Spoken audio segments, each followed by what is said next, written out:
everyone, and welcome to Flourish Wellbeing. Today I've got something a little bit different for you. I'm going to be chatting to my very good friend Rachael Edmondson-Clarke. Rachael and I met a few years ago when we were both studying at the Institute of Integrative Nutrition for our health coaching certifications, and since then Rachael has followed her passion for leadership psychology and performance, and that's what she does.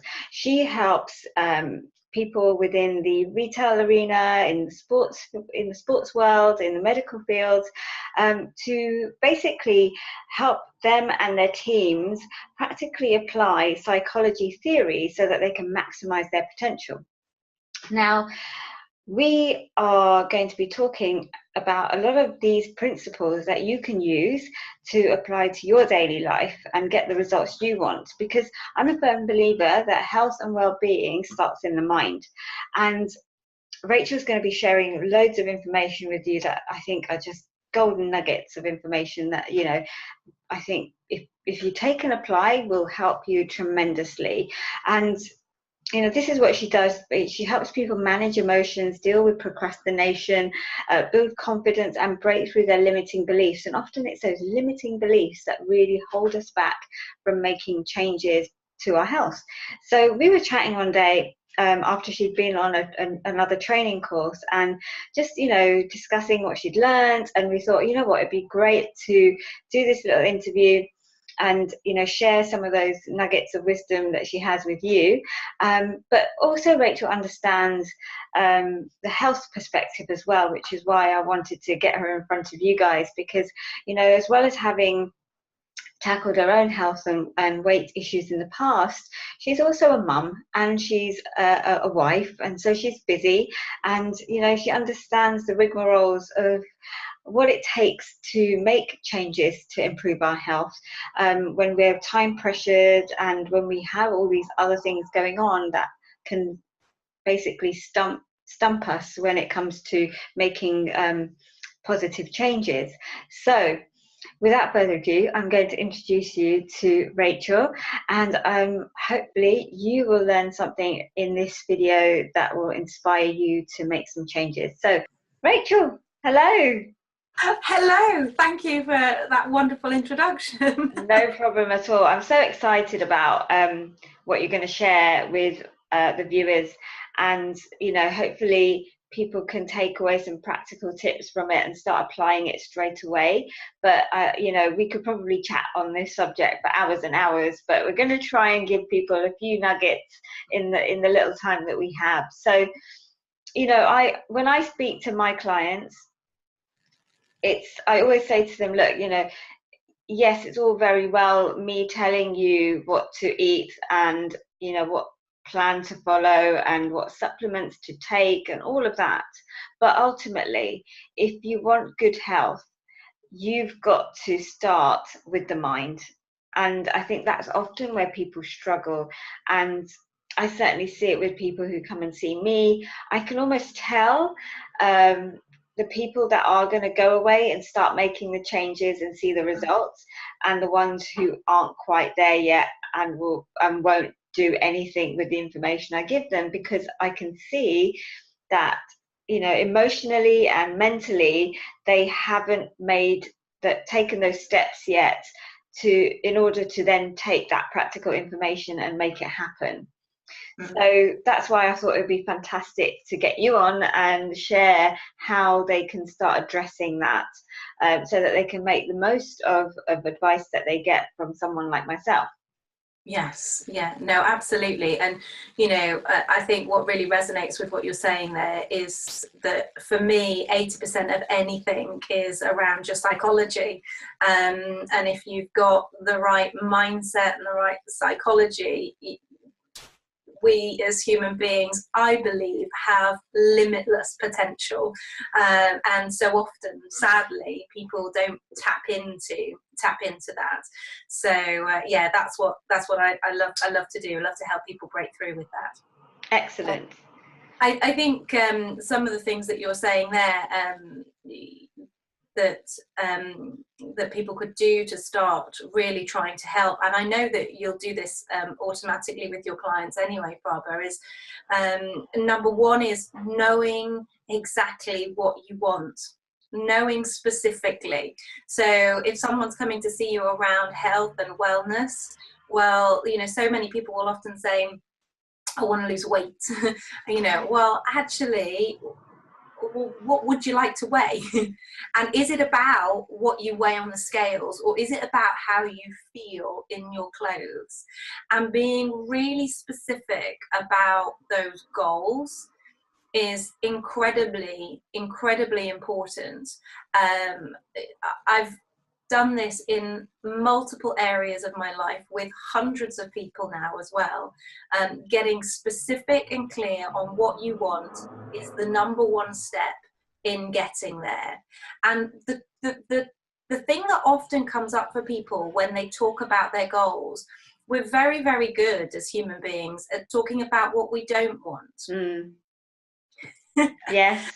And so the brain doesn't work that way, okay? So if you start to focus on what you don't want, you will actually just focus more on the thing that you don't want any more of.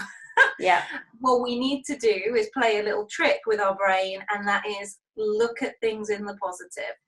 So, you know, for example, I'll meet many people in business, and they'll say, you know, I don't want to feel frustrated anymore, or I don't want to feel stressed, or actually I'm frightened to go and talk to so and so. Well, actually that's expressed in the negative, and the focus then is all going on those things. So what we want to do is shift that into a positive statement. Actually, I'd like to have more confidence. I'd like to feel relaxed and happy at work. You know, so that's what I mean. So for anybody that's watching this, I'd encourage them to get really specific with those goals. So specifically, what is it that you want? You know, even to the point of writing these things down, doing some sort of vision board. I'm a big fan of that kind of stuff. That you get really, really clear on what it is. How do you want to feel? What will people be saying to you when you've reached these goals? And and making sure that that's all in the positive.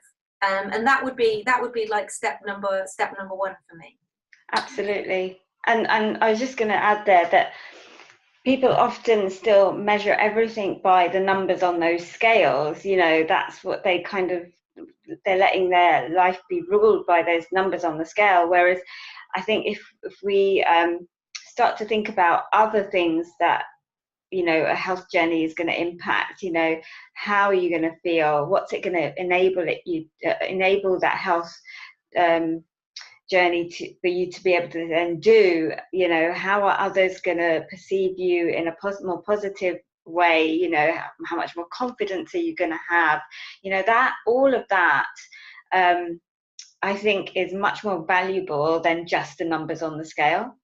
Mm-hmm. Because, you know, I think that it can be so disheartening just to go by stepping on a scale and you know, only seeing a small shift when you wanted something huge, you know, or no change at all. But, you know, just because that number hasn't changed, you could have had so many more positive outcomes from that, you know, month of starting healthier habits.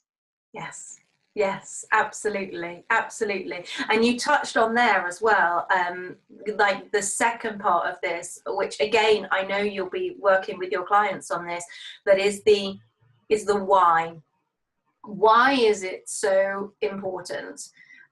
Because knowing why you want your goal, why that health and that wellness is so important to you, what it means to you, which you were touching on there, that's the thing that gets you through when you have a rough day, when you hit a bit of a roadblock, or there's some bumps in the road. Knowing why you're doing it and having a strong enough reason why, and what we're really talking about here is leverage as well, then that's what pulls you through. That's what makes you, you know, if something doesn't succeed the first time, it's the why, you having a strong enough reason why, that'll make you try a different approach, and another, and another, and another. And, you know, when do we stop? When you've got your goal. Yeah. You know, so you don't stop, essentially. Yeah. You know, you keep going. But so often people will say things to themselves like, you know, I've tried everything. That is a common one I get. I've tried everything. Okay. Yeah. Okay, let's list some of these things that you've tried. And typically people might get to 2, maybe 3 things. Yeah. And they've given up. Yeah.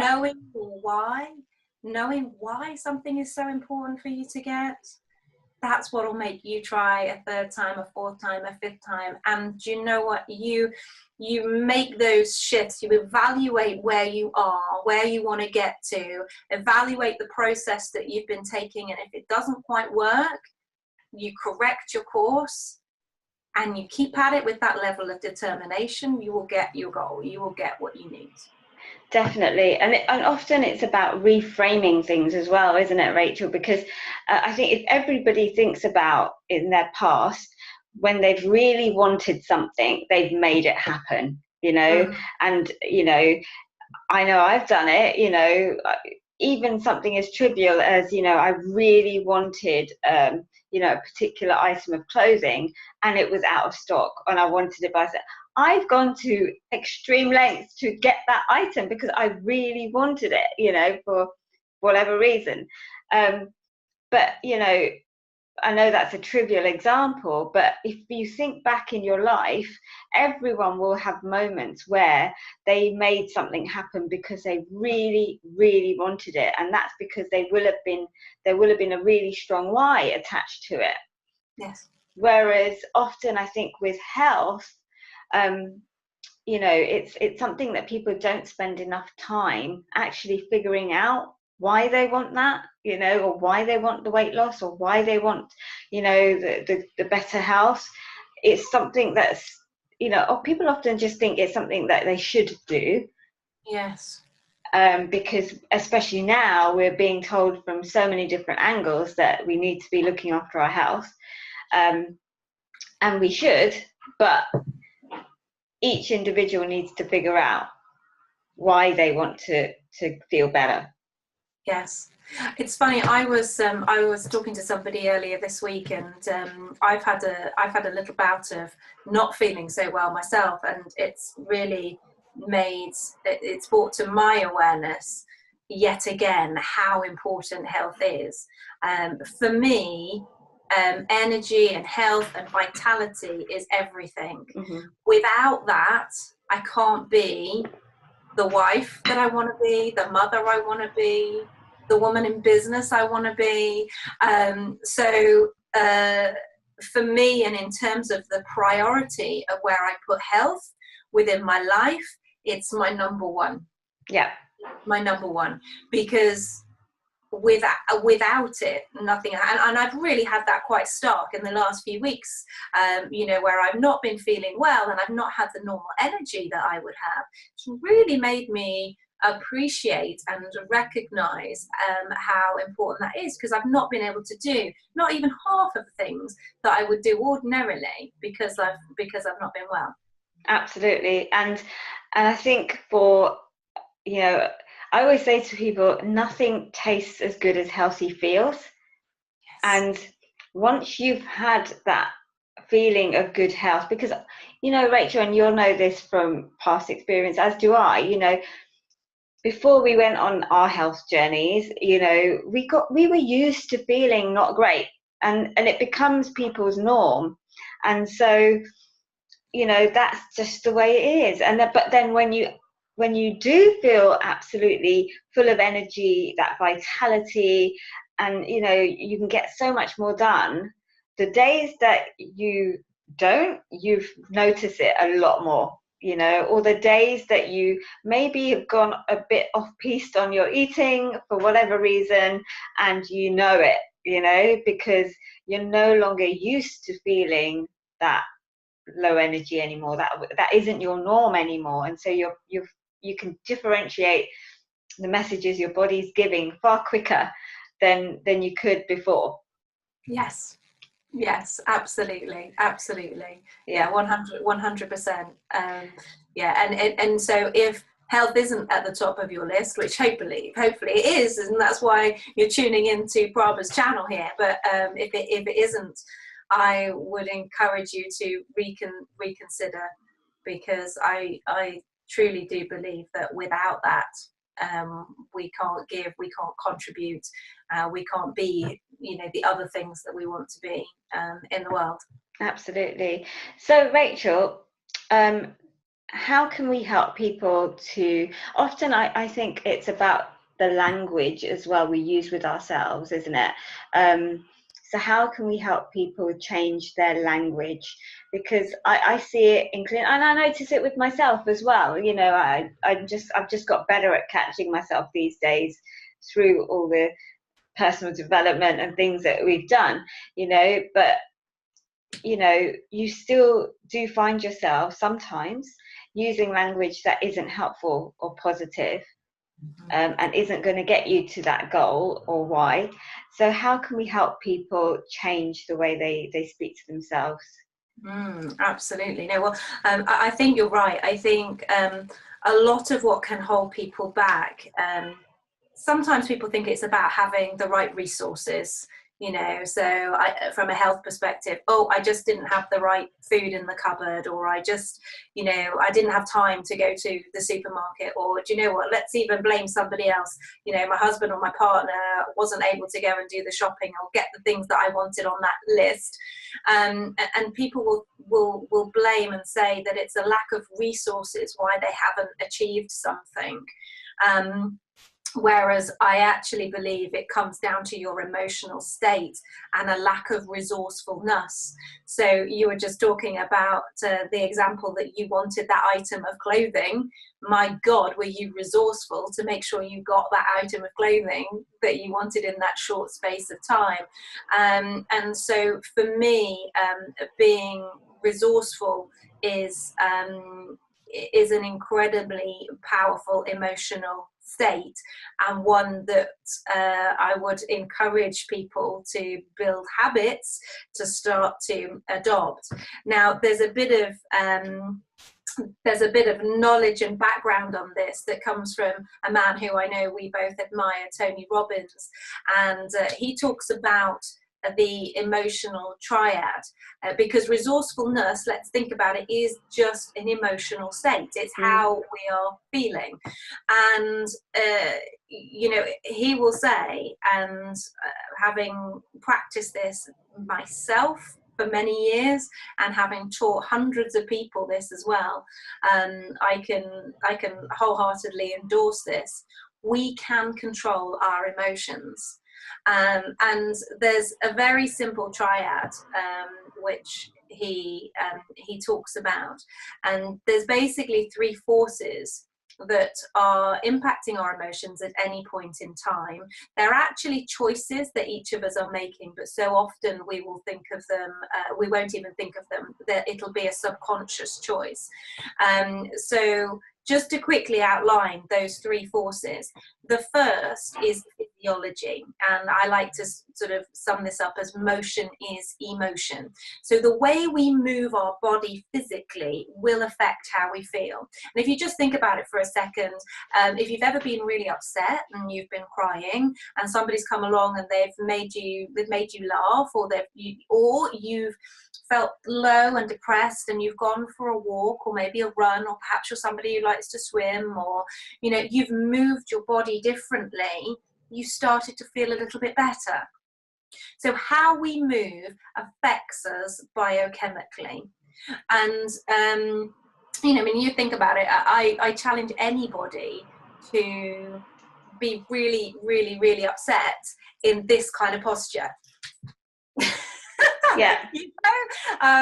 Because we know how to move. We know how to move when we're feeling excited. We know how to move when we're feeling sad and low and depressed. And a little bit like you intimated earlier, you said to me, you can tell those clients that haven't made the shift. I can guarantee what you'll be picking up is their physiology and their body language that's telling you they're not there yet. Yeah. Yeah. So how we move is so important. So that's one of the that's one of them. The next one would be focus. So what we focus on, we end up feeling. And I'm going to tie this in with the third one, which is language, which is where this all started, I guess. You're talking about the language that we use with ourselves. So what we say to ourselves and others will affect how we feel. And, so if you're somebody who's always saying to yourself, why does this always happen to me? Or why is this so hard? Why do I always struggle to lose weight? Then that is going to have a that's going to have a real impact on your focus.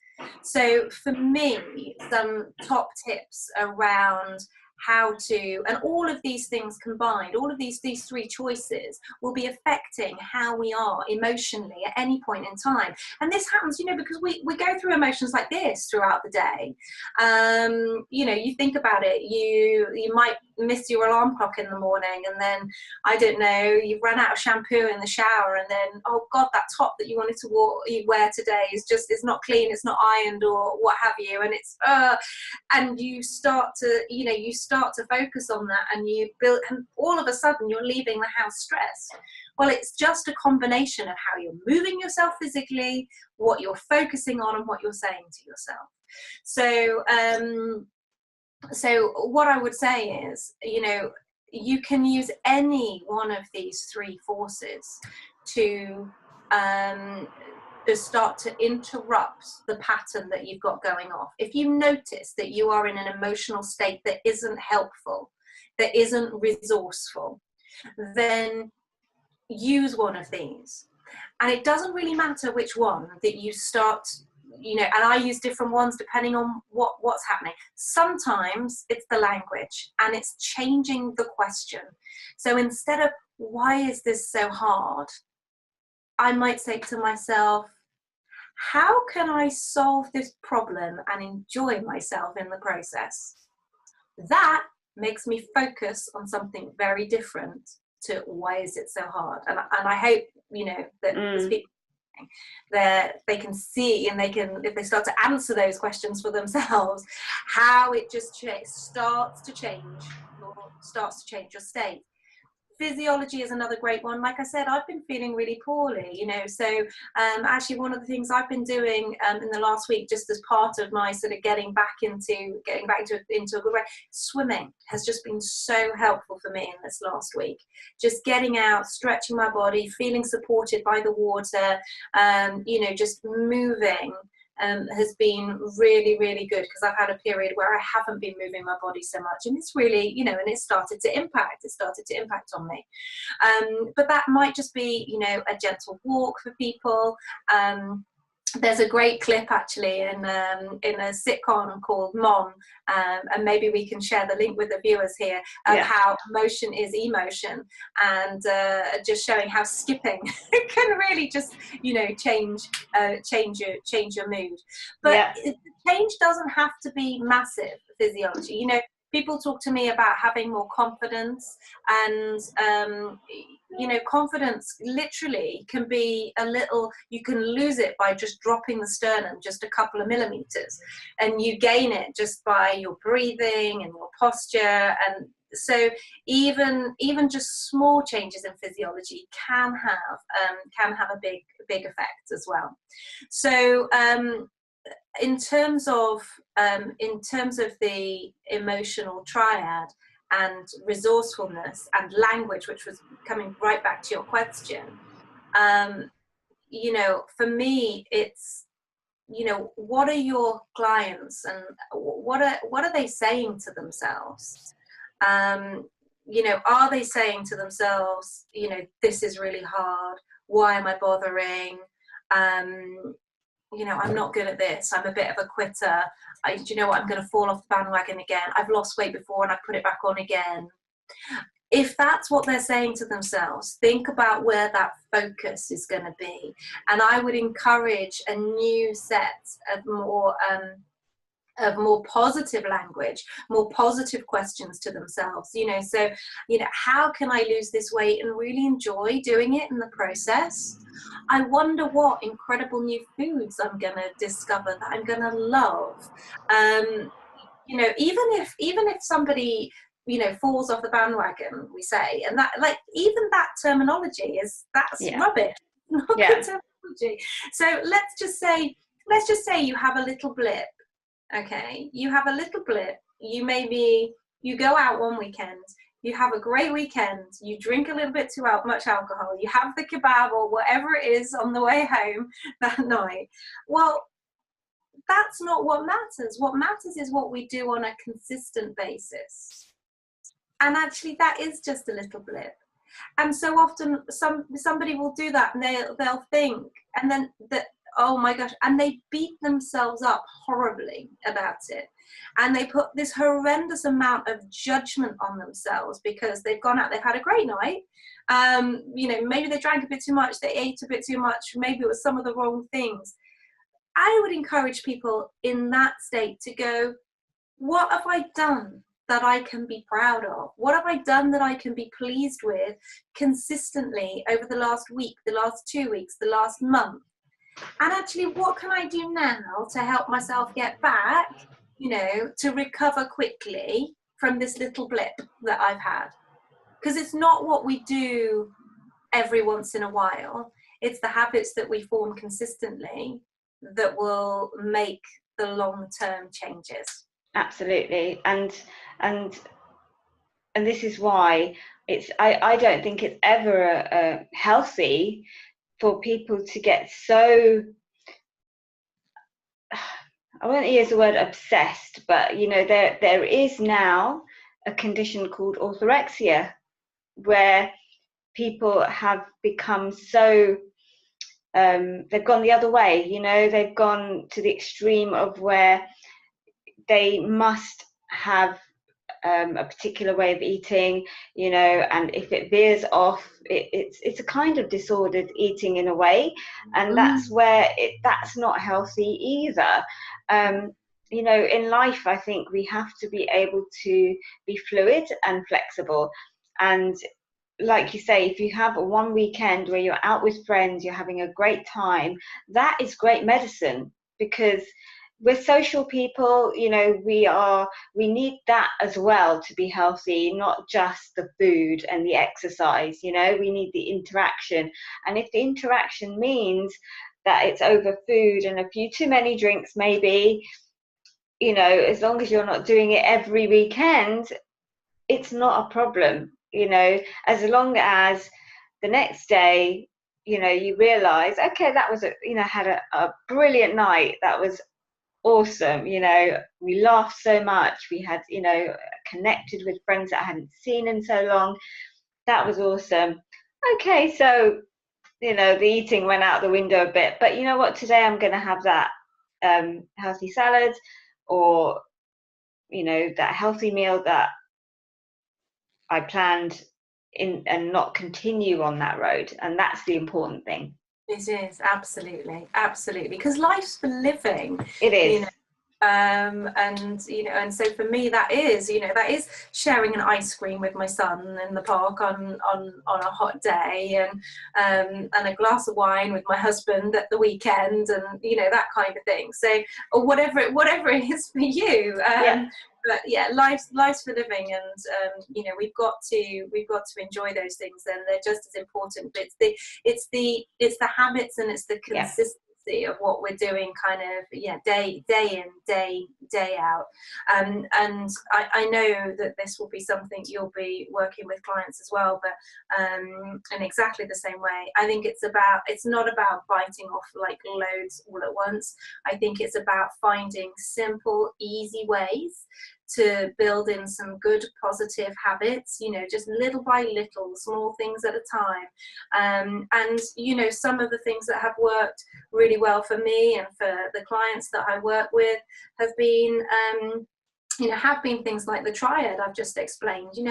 Just having a more productive, resourceful set of language and recognizing, I mean, even here's a great little exercise that, that you guys could do, which is literally just go through and identify some of the language, because we all use language habitually. What is some of the language that you use habitually that isn't helpful? And a really simple one I always use with people is when I say, how are you? What's your default response when somebody says, how are you? Because some people say fine, some people say okay, some people say fantastic. Oh my God, I'm so excited about life at the moment, I can't wait to tell you. I'm great, thank you. So what is your language that you're using on a regular basis? Write some of those down and then look at what you can change them to. So, if you are somebody that is, why is life so hard? Maybe it's, why is this so hard? But, perhaps it's new language that is, well, it's been a challenge up until now, but what do I want now in the future, given where I'm at right now? What's most important to me? And that shifts our focus from the past to the future. Yeah, okay, maybe it's been tough up till now, but what do I want over there? And, what is it that I'm prepared to do to get that? Yeah, absolutely. It's about changing the way we think, changing the way we speak to ourselves, also changing how we allow other people to speak to us as well. I think, because often people will, especially when it's close family and friends, and people may not be doing it to be nasty or malicious, but it's just their habits of language that then can impact you. So it's who we surround ourselves with as well. May I share a little story? Go on. Which is perfectly aligned to what you're saying. So when I was pregnant with Dexter, my 2-year-old, my dad said something to me, and I always believe that we have to stand like bouncers on the doors of our mind, guarding what we let come in and what we decide to let go. And my dad's an incredibly influential person to me, somebody I admire hugely. And I was planning and wanted a very natural birth for Dexter. And my dad said this to me. He said, well, of course, Rachel, you've got very slim hips. They're not really made for childbirth and natural childbirth. Now, he was saying it to me because I was planning a home birth. In the end, it didn't happen at home, it happened in hospital. But and he was saying it to me, I think, because he genuinely was concerned for my welfare. First child, wanted me to be in hospital where I had access to anything that myself or the baby would need. So his intention was coming from a very, very good place. But I noticed that over the days and the weeks and even maybe the next month or two that preceded, it was like a drop of poison that had been put in my mind. And all of a sudden I was doubting my ability to give birth naturally. And thank God, because of everything that I do and I know, I noticed it. And I was like, right, that is not coming in. It was like it was trying to eke in to this door in my mind. And I was like, oh, I've got to shut this door. So I literally set about putting pictures on my bathroom mirror with positive statements and affirmations, for, my baby. I remember this one, gosh, it's like nearly 3 years ago now, but, my baby is the perfect size for my body, for example. And I used to think, my baby is the perfect size for my body. Why would my body make a baby I couldn't give birth to? This is a very natural thing. And so, yes, I just think it's an example of how what people say to us can end up like a drop of poison that starts to ripple in our minds if we let it in. And you have to be so careful. And for me, I couldn't just block it out. I had to replace it with something else. And that'd be the key that I would sort of share with other people, replace it with something else. And for Yeah. me, in that example, my baby is the ideal size for my body. Yeah, absolutely. And you've just reminded me of something as well, that people often talk about their own bodies in that way as well, as, you know, their body letting them down, or, you know, in that sort of negative way. But in fact, our bodies are designed for survival. You know, they are designed, all the things in place are there to keep us alive. And so at any given time, your body is doing the best it can to keep you alive at that moment in time. And so I think if we start shifting the language around how we look at our own bodies as well, and our own health, and appreciate what's going on, we start to then just help our own bodies work better, but also then we make better decisions as well, because then we're not fighting this battle with our own body, you know, we're working with it. Absolutely. And of course, something that we've not said, but I know you and I will be totally aligned on, is that connection between the mind and the body.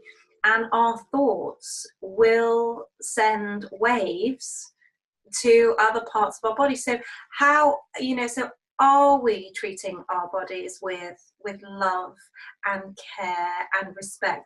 How are we talking to ourselves about our body?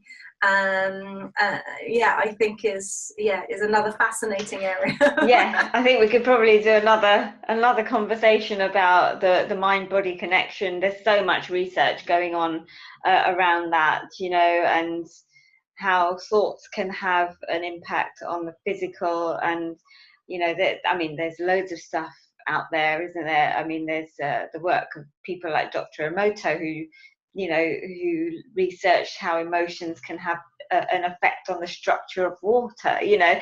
So if that's the case, how are our emotions and thoughts having an effect on our own bodies? So absolutely, I think we'll have to save that for another time, though, because we could probably chat on that for ages. So, you know, thank you so much, Rachael, for sharing all of your knowledge with me and with the viewers. And if anybody would like to explore working with Rachael on a one-to-one basis, I will put her email address on the bottom. I think she's having her website redone at the moment, aren't you, Rachael? So I am, but if anyone's got any questions or any comments at all, I'd love to hear from people. Just drop me a line. Absolutely. Thank you so much, Rachael. Anything else before we go that you'd like to add? I think for me, I think probably one of the key things that we've shared today has been that how you master your emotions. And I really do believe that if you master your emotions, you master life. Because typically the only reason that we want to feel healthy or, you know, lose that weight is ultimately so that we can feel a certain way. And like I said before, I don't think it's around lack of resources. I think it's about lack of resourcefulness. So if people could just take away from me those three forces, which were the motion is emotion, the physiology, the focus, what you focus on, you'll feel, and the language, what you say to yourself and others, and start to build some really healthy habits around that. In some of the ways that we've suggested, just get out, get moving your body differently. You know how to move your body when you want to feel resourceful. You do not sit in a rigid state, you know. Sometimes I'm working and I'm feeling unresourceful, so I'll stand up and I'll shake my ass, you know, and have a bit of a wiggle and a dance and a move around, because more stuff comes to me that way. So so move yourself differently. You know, ask yourself different questions and shift that focus. And I just wish you the best of luck. Brilliant. Thank you so much, Rachael. I am looking forward to speaking to you again soon. Oh, bless you. Thank you, Barbara. It's been wonderful. Take care. See you later. Bye for now. So, like I said, if anybody wants to contact Rachael, I'll put her details on the bottom, and I hope to catch you all soon on another video, another episode of Flourish Wellbeing, and I will connect with you all soon.